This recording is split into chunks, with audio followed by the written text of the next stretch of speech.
داعي الحكومات داعي الحكومات داعي الحكومات خوشا اختر وخت خلک په خوشحالي کوي او موږ په غمونه اخته یو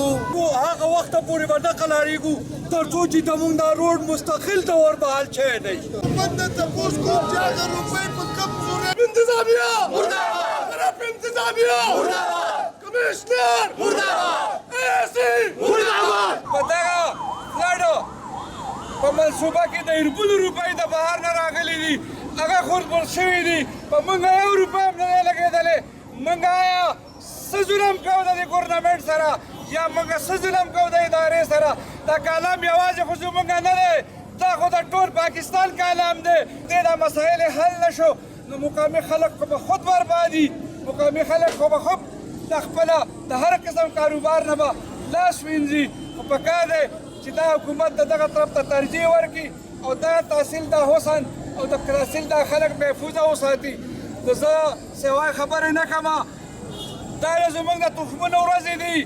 موږ واحد یو کاش هلته کې کېږي خلکو هلته کې تخم اوړېدو باندې مجبوره شوي دي د پټو په کاش باندې مجبوره شوي دي نو موږ هر اسکاو صوبایي حکومت ته او مرکزي حکومت ته موږ دغه ملکنډ کمیشنر صاحب ته او ډي سي صاحب ته عرض کوو چې سیوا بس موږ له دغه غم زموږ پر زخمونو کې مالګه مه اچوئ انرژي ذمہواری ده پکار دا دی چې انرژي څه وکړو زوړ کار هم دلته صحیح نه دی شوی خاوره اچوله دی هغه خاوره اوبو یوړ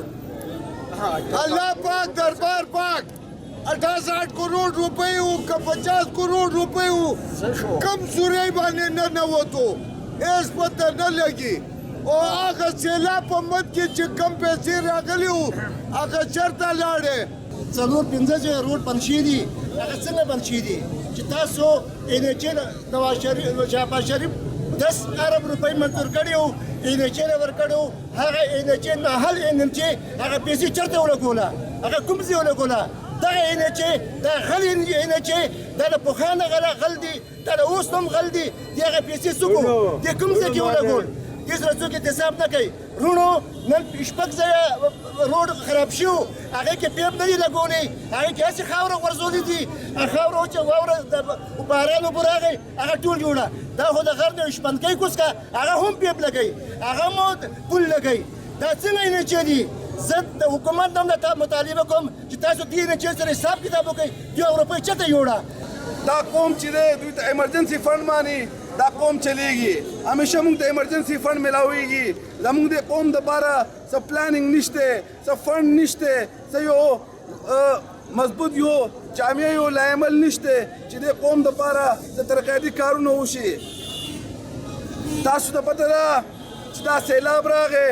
زموږ روډونه ټول بند دي په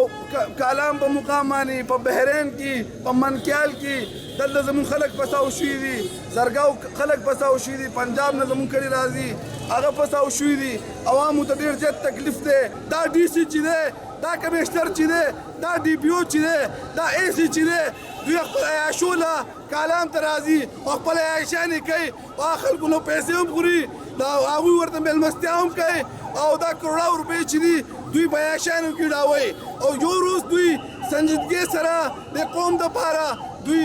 خبره ونه کړه راوت یو زموږ روډ د 4 ورځو نه بند دی 4 ورځو نه مریضان چې دی هغه بره پاتې شوي دي مړي دلته پاتې شوي دي زموږ کم خلک چې دی هغه خپل کورونه ترڅو د اختر دپاره واپسي کوي هغه بند شوي دي او موږ د کالام او د بارین د مټلتان د اوشو او د تحصیل بیرین خلک نور دی انتظامیې ته نه یو جوړ انشاءالله موږ به خپل حق تپوس کوو موږ به راوځو روډونو ته چې ستا دا کوم انتظامیه ده نو د هغې کارکردګي ټیک نه ده پکار ده چې د سیلاب اته میاشتې وشوې په دې اته میاشتو کې دوی پیشکي اقدامات کړی وی موږ ورته بار بار وینا وکړه چې دا روډونه بندېږي نن موږ چې کوم په سخته کې وو د سواد ولس ته موږ دا درخواست کوو چې زموږ سره په دې سخته کې ودرېږئ وروڼو تحصیلي کلام سره هر وخت زیاتې کېږي زه دا په ډاګه کومه نن یو قسم دا خبره ونه کړه چې زما کلام دپاره آرمي ته پاکستان آرمي ته 68 करोड़ रुपए रिलीज शवे हो अगा 68 करोड़ रुपए चरता लाड़े चाव कोड़े 68 करोड़ ना 6 लाख रुपए हमने लगवले दे मुगी तसाब वाड़ो